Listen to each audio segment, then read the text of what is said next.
Hello and welcome to our Fit for Success podcast. My name is Kristen Nolan. I'm a health expert and speaker for busy professional women and men. And today I'm interviewing Beth Tancredi. Today's interview is absolutely for you. If you are a CEO, you're an executive, and you want to get some excellent tips on time management, so managing your time so that you have the bandwidth to control all the things in your life that you want to have control over, like your schedule, your career, your kids, your family life, everything. Beth is an absolute genius when it comes to time management.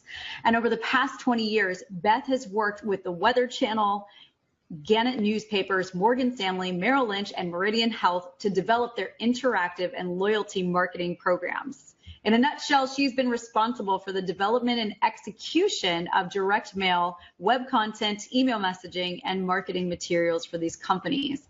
She's also authored this really amazing book called Pursuing My Wonderful, which just launched in January.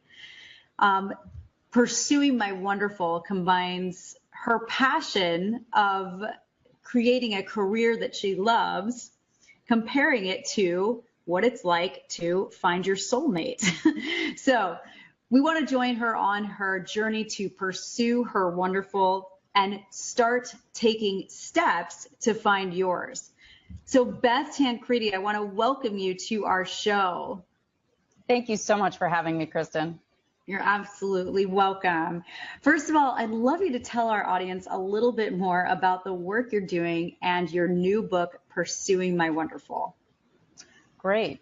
So when I first started to have an interest in writing a book, it actually started because I was kind of looking for a way to change my life and follow my passion, which is writing, and turn my passion into a business. So I did what, pretty much anybody would do. I started going to the people I knew who had started businesses, and I started interviewing them. And, my purpose was really to write a book that featured all these mentors and their great advice. And as I was talking to them, I just kept thinking to myself, wow, that's a lot like what I was going through after my divorce and I started dating again. The whole concept of putting yourself out there and kind of knowing what you're looking for. And so Pursuing My Wonderful really turned into a fun book that still features the people who have started their own businesses, but also kind of does that parallel between, or what I call the crossroads, between starting your business and finding your Mr. Wonderful or your Mrs. Wonderful or what have you. So it really is a fun twist on some good information.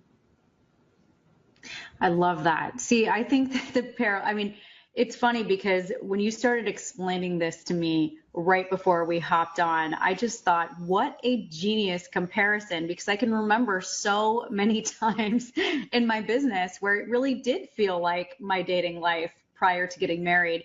And so I love that you sort of drew the parallels between the two concepts. And what a fun book to check out for anybody who's building a business and goes through those times of like, God, there's so many times of uncertainty when you're starting to build a business and really trying to get your message out there. And I can absolutely see the parallels. Well, and it's also funny because one of the biggest parallels is how many times you just want to throw your arms up in the air and just give up. Yeah. It's like the other fish in the sea. There are other fish in the sea concept, okay? Because it's going to happen, and if you stick to it, things are going to work out. But you got to be willing to keep it out there. Yeah, I love that. So tell me this, Beth, I know you are a mom, you're a manager, and now you are a professional author. And I know that most professionals or anybody who has a schedule like yours feels like it's impossible to take care of themselves. I know that you've told me one of your biggest secrets is time management. So give us a rundown. How do you manage to keep yourself on a tight, productive schedule? What tips can you give our audience about how they can do the same? Sure. So one of the things is I really take a look at my week in advance, okay? Because I have several things going on. I have kids who need to go to school. I have kids who need to go to activities. I have my own job, which can take, a minimum of 40 hours a week, but depending on the season can go up significantly. I have clients who need freelance work done. And, I also have my writing. And so a lot of times what I need to do is take a look at what's ahead for the week. who needs what at what time. And then I really do a good job, and I don't ever write this stuff down, but mentally segmenting what needs to happen when. And I should also stress that, you hear a lot of entrepreneurs who are, quote unquote, burning the candle at both ends. While some would say I certainly do that, what I would argue is that I do it responsibly for myself. So I'm never going to be in a situation where I'm staying up till 2 o'clock in the morning to do something, because I know, for example, that anytime after 10 o'clock at night, I'm pretty much shot. The thinking is not working. So I need to make sure that anything I'm doing is done well before my brain decides it just wants a rest. And I really do. I'm all about routines. So, I know at 6 o'clock in the morning, I'm sitting down to start my day job, and I'm going to do that from 6 to 7. And then I can get my son up and I can get him out the door. And then, everything just has its place. And sure, things are going to happen in between that kind of throw a wrench into those plans. And so I would suggest you always give a little bit of flexibility with what you have, because certainly nothing ever goes the way you expect it to.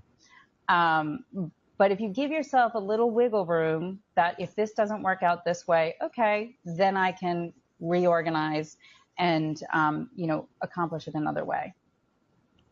Yeah, it's interesting. I was just at this high performance academy by Brendan Burchard, and he was talking about how he gives himself at least 3 additional hours a day of buffer time, mainly to get his creative juices to flow, but also in case, something didn't work out quite right. Maybe he has a client that needed a last minute emergency solution, or maybe something happened with his family. He always gives himself that buffer time. And then I was just kind of popping on LinkedIn, and Jeff Weiner from LinkedIn, he's the CEO of LinkedIn, he was also talking about the same thing. And I know I do that too. So I think that is a huge secret to, staying in line with your time and your tasks. And it's something that not a lot of people think about. I think a lot of people will schedule themselves back to back to back to back, and then they don't give themselves that time. And that really does throw a wrench into their ability to get the things done that they need to during the day, so they're not up till 2 a.m. Absolutely. And the other thing I'll add is that with my schedule, I don't have my children. They're with their father on Sundays. So I know that Sunday is my day end to end. I know that grocery shopping has to happen. And then the rest of the day, I have to figure out. And some of that figuring out is, of course, me time, whether it's a pedicure, whether it's going for a walk, shopping, but there is a little bit of both. Now, the one thing I'll add is if I know, for example, that this Sunday is my fun day and not my working day, then that means throughout the week, I have to have planned ahead to say, well, then I need to do a little bit of this, this, and this each night. Or maybe by Saturday, I have to accomplish this. So that Sunday, I can go about my fun day without worrying like, oh my gosh, what did I forget to do? Oh, I love that. Yeah, that's great, because that worrying could really take half of your fun day away. That's right. Not so fun day. So tell me this, have you ever had a time in your life, in your career, where your time management skills, maybe they plummeted, or maybe you didn't even have them at the time? How do you feel that this affected your productivity, if you have had this time? And how do you feel like it affected your ability to show up as a leader or an amazing mom? And how did you recover? Oh, sure. I could tell you very recently, actually, October, November for my full-time job is a very busy season for us. We do a lot of number crunching, and it's integral to what's going on in the world. And, people really rely on what we're doing. And a lot of times during those peak seasons, it is so stressful, and you just want to get it right, and you just want to get it done. And, technology does not always work the way you want it to, and data does not always work the way you want it to. And so there were some mornings, as early as 6 o'clock in the morning, where my nerves were rattling, because I was like, how am I going to get this done? I can't, access the web, or I can't do this, or I can't do that. And that completely flowed into the rest of the day, because first of all, now I'm trying to correct issues and I'm overcorrecting. And then I get into the office, and now I'm, agitated, and my employees know that, and it really ruins, it's a downstream effect, right? I mean, everything else that happens after that, until you can actually stop and take a deep breath, is impacted by everything that happened before it. So a lot of times, and even my family life too, because certainly my kids have been the unfortunate victims of a bad day of work, where I'll come home and I am, all up in arms about a bag on the floor or something that really wouldn't otherwise bother me so much. Right. But so a lot of times it does take some deep breathing. A lot of times it takes a walk by the beach. Yeah. And to be honest with you, a lot of times there are some, late apologies. So a lot of times I'll recognize when I have, something has gotten me to the point of complete frustration that I'm taking it out on others. So, whether it's my kids or the people who work for me, I can take a step back and go, look, I'm sorry. I was a bit of a jerk. And, I'll try to be better about it next time. They know there will be a next time, but, it really is the kind of thing that I think is a good lesson also for my kids to kind of go, all right, my mom knows she was in the wrong and she admitted she was in the wrong. And so it's kind of a good lesson for all of us. Oh, I think so too. I mean, and plus it lifts the weight off of your shoulders to know that you fessed up and said, look, here I am. I'm sorry. I'm not perfect. And, so they can do the same, because I think a lot of times people will sort of drive through the problem and just keep going rather than acknowledging it. And for me, as somebody who loves to learn from mentors and I look up to a lot of people, if I see somebody I look up to not acknowledging mistakes, it really does take a huge toll on my opinion of them and my ability to trust them. Right? Sure. So I think that's really huge. I feel like as an author, your self-care efforts really must affect your performance, your creative performance. Have you noticed in writing your book, have there been days where you've done a really good job taking care of yourself and you notice the creative juices flowing versus maybe, you didn't get enough sleep, you had some stressful things happening, and the creative juices were not as flowy, maybe more cut off? Have you had that time as you were writing your book, Pursuing My Wonderful? Yeah, absolutely. I mean, one of the things I definitely know about myself, and I think most writers can attest to, is you can never really force the writing because people see right through that. Right. So a lot of times what I really have to do is, one, if I know, for example, with Pursuing My Wonderful, Sunday was my writing day. And I knew that everything else had to get done.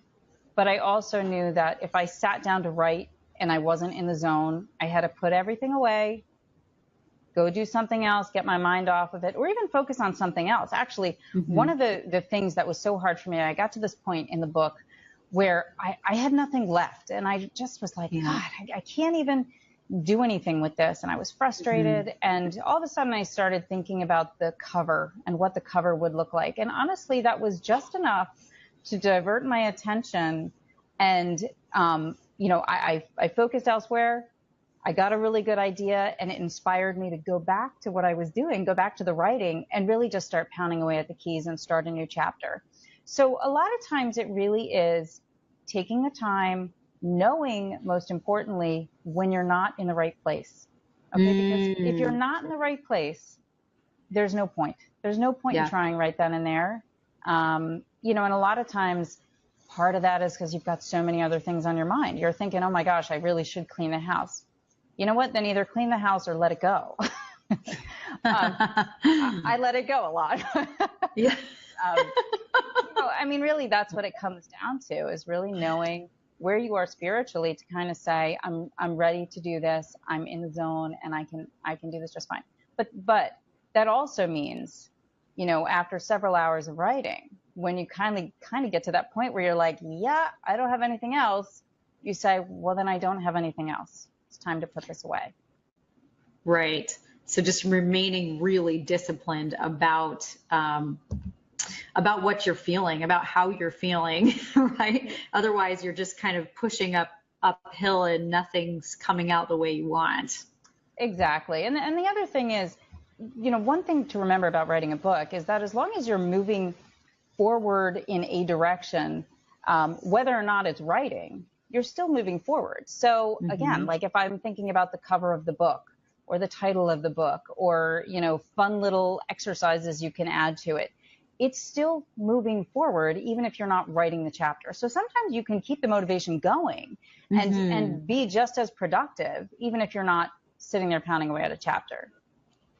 So true. I love that. Yeah, no, it's absolutely true. I think a lot of type A's would really enjoy that feedback because, if they said to themselves, look, I am getting 2 chapters done today. That is just the way it is. And then they just don't have it in them, putting it down and refocusing on something that maybe has to do with the book, but is slightly different, maybe less mentally taxing, will help those creative juices start flowing again. Absolutely. I love that. What is your preparation like? I've never sat down to write a book, and I'm more of I love to be on video and just, do little short snippets, but I don't classify myself as a writer. So I'm so curious, what is your preparation like, maybe the hour before you sit down to write? Are there any rituals that you go through to get that creativity going? Well, sometimes I don't have any rituals per se, but sometimes, I fully believe in the muse and just being touched by something and really inspired. So a lot of times, it even happens at work where all of a sudden I'll be like, oh my gosh, this would be such a great thing to add to the book. And I'll actually sit down, I'll write myself a quick email with exactly what I'm thinking, and I'll send it off to myself so I have that for later. And sometimes I can keep the spirit and the magic of it by the time I get around to it, either later that evening or on my weekend. But sometimes the magic, isn't quite there by the time I end up using it. So, so one thing is an inspiration, right? And sometimes it hits and sometimes it doesn't. The other thing I'll sit down and do is if there is something like a specific chapter that I want to tackle for the day, I'll kind of I don't want to say meditate on it, but I'll think on it for a bit. Like, what are some of the things? What are the key words, or what are, some of the key points that I would want to bring out? And then I kind of think, you have to think through what my analogy was in this case, certainly the dating. And I would say, okay, so how would this applied to my dating life? And then I bring the two together. And even if conceptually I can bring them together and then fill in the words and fill in the blanks later, that still works for me. Okay, got it. Yeah, no, that's great. And do you have any, mindfulness or meditative practices that you engage in on a daily or weekly basis? I don't, but I will tell you, it's funny. I work with this woman, Kim Albano, and she and I have been talking lately, and I was making a comment about the fact that, I happen to mention it's weird to say that I'm an author because, that's just not something I've ever really done before. And that's not how people look at me. And she was like, but you are an author. I'm like, I know, but it's my first book. She's like, but you are an author. So I have found myself lately really chanting, as I'm going to sleep or as I'm, feeling a little down about something, because certainly we have things through our, the regular daily grind where we're kind of like, ugh, is this what I'm supposed to be doing? And I'll kind of mentally be chanting, but I'm an author. I'm an author. Yeah. And it really changes the spirit of things because it really, it really shines a light on something that I've always wanted to do and reminds me, wow, this is just one more thing you have to be proud of. Oh, yeah, absolutely. So it's interesting because I really do think that coming up with titles for yourself, just visions that you can really live up to, makes a huge difference in your mindset and your ability to show up as that new person. And, living as if you're an author. For me, last summer, I changed my title to the High Performance Health Mentor. And now I'm starting to change it to the High Performance Health Expert. And I think it's just really fun to step into those titles, of the professions or of the careers or whatever that we aspire to be and act as if, we truly believe it's already happening. Yeah, absolutely. It's so powerful, right? So in a sense, that is meditative, but, it's interesting just in listening to you talk, it seems like you might just have a different type of way that you meditate, meaning like you get your ideas when you're focused on other things. It's meditative for you to focus on a cover of a book or, stuff like that. Yeah, it's definitely true, because there have been so many times, and honestly, it's so frustrating sometimes, because it can be the middle of the night. It can be when I'm in the shower. It can be wherever. And I'll go, oh my God, I got to write this down, because, a lot of times, and you'll hear a lot of writers say this, like you have to grab that as soon as it comes, because it will go away. And it may go to somebody else. So, yeah. It's one of those situations where when it comes, you grab it, and you have to, even if you can't flesh it out completely, you say, wait, I want to own this one, and I'm going to own this one. Yeah. And then you run with it. Looks like somebody needs a notepad for the shower. Yeah, absolutely. There's always a notepad. One of my mentors, I think one of her clients, she said that too. And so one of her clients got her this waterproof notepad thing that she can use in the shower. So they are out there. That's fantastic. I know, right? So so we covered mindfulness. In terms of movements that you do or any exercises that you engage in to keep your body and your brain energized, give us a rundown. What does that look like for you? Time is a really big problem with an exercise regimen. It's always more of an I really want to do than I really get to do. And, I'm out here in New Jersey, and seasonally we're a little cramped for most of the year. But, now that the weather is getting nicer, one of the things I do, I'm a big walker. And I'm fortunate that my day job is by the beach, so I can go and take a walk through the local towns and by the water. And it truly is refreshing. And it's, really my time to reflect, and more importantly, to appreciate. Because even I find that there's one town that I walk through that I just love, and the architecture is amazing, and the people are amazing, and the shops are amazing. And it really, whenever I walk through there, I feel like my soul is just cleansed. It's like, wow, I'm in a really, it's like I'm in a really great place. I'm so lucky to be here. And it a lot of times really puts me right back in the mindset. So when I do go back to the office, I'm clear, and I can say, okay, everything else is behind me. Now let's move forward. Right. God, that's wonderful. I'm a huge walker myself. I always tell people, if you see me running, you better run too. It's not something shit's going down. We'll just put it that way. Right.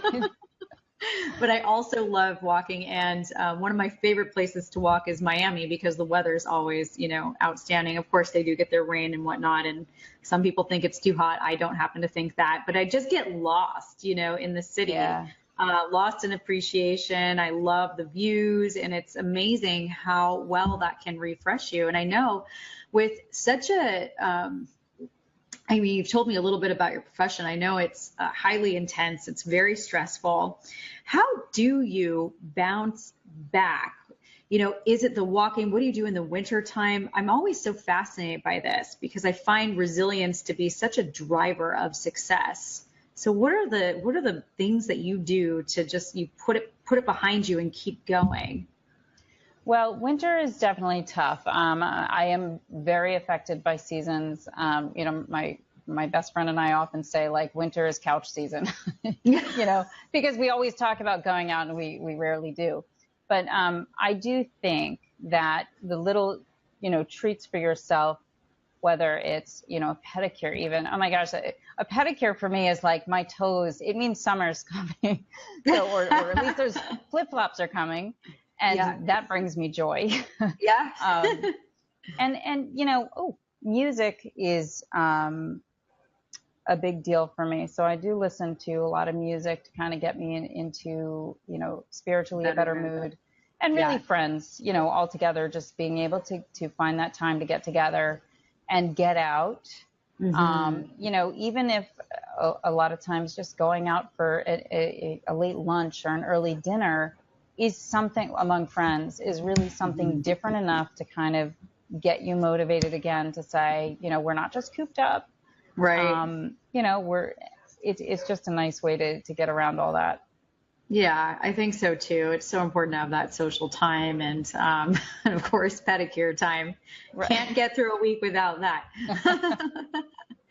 So, what advice do you have for entrepreneurs in our audience who feel like, yeah, that's all great, but I am too busy. I don't have time. I don't have time to hang out with my friends. I don't have time to, I feel hilarious asking you this question because I know that you know, you have such an intense job and you're a fantastic mom and now you are an author. So tell me, what advice do you have for people that feel like they don't have time?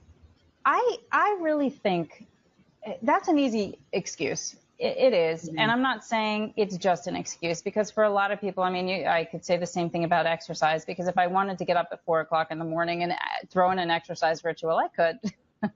but my sleep is very important to me too. Mm-hmm.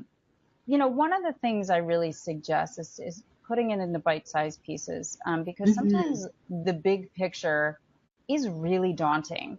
And if I had thought about my book, for example, or even the side business as, in February or January, I'm going to write a book and I'm going to be doing interviews and I'm going to be, all these things, I think that would have scared me off a bit. In fact, even I was very reluctant at first to even commit to a release date because I was like, but what if I don't have the time? But what if it doesn't, what if something gets messed up? And right. I really got to a point that I kind of said, I have to commit. One of the things that I've actually learned very much in this process about myself is that I have to set deadlines because I will, even if they're my own deadlines, I will achieve them. In fact, I do some podcasting on the side as well and to help promote the book. And I was like, oh, that's so scary. I don't know if I want to do that. And I finally just said, you know what, by April 12th, I'm going to do my first podcast. And the way I made myself do the first podcast was I started reaching out to people and saying, I want to interview you. So I at that point, there was no turning back. And that's the way I handled my book, too. Because as soon as I announced it to people, because I did a lot of it kind of without telling anybody. Yeah. As soon as I announced it to people, I was like, well, now I got to do it. Yeah. So the reality is it does take time. But if you manage the time well and if you set realistic deadlines, not necessarily for the big picture, but for the little pieces that make up the big picture, you're more likely to achieve that. At least that was in my case. And then you can look back and say, okay, I got that big picture done. Now what does the next big picture look like and what little pieces do I need to put together in order to get there? Right. I love that. Yeah. It's interesting. I also tell people to look at bite-sized pieces. I think a lot of times, for example, if somebody's trying to squeeze in exercise, they think that, God, it's only going to be effective if I do it this long. It has to be 60 minutes and I have to be on that treadmill or whatever, and I'm just like, no, dial it back by like 70% or start with 10 minutes. If you even just start with 10 minutes, it's amazing. And quite frankly, most days I'm just doing 10-minute workouts at home. That's what I do because otherwise, you know this, being a professional businesswoman, sometimes if I try to program my mind for the long workout, it just doesn't happen. And then I feel like a failure. So yeah, absolutely. Yeah. Absolutely. I mean, you really need to set yourself up for success and really anything that you do. Yeah, no, I love that. Gosh, tell us this because I'm sure that after listening to our interview, people will want to read your book. It's so enticing. Where can our audience learn more about you and your fabulous new book? Thank you. Pursuing My Wonderful is available on Amazon and on Kindle. You can also go to my website, bethtancredi.com.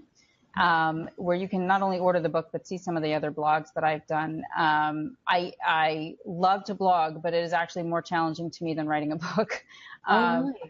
Yeah, because you have to use your words far more wisely, I feel. But so I do have some blogs up there basically about, pretty much being a single mom and a businesswoman, and really the fun little quirky things in life that go with those.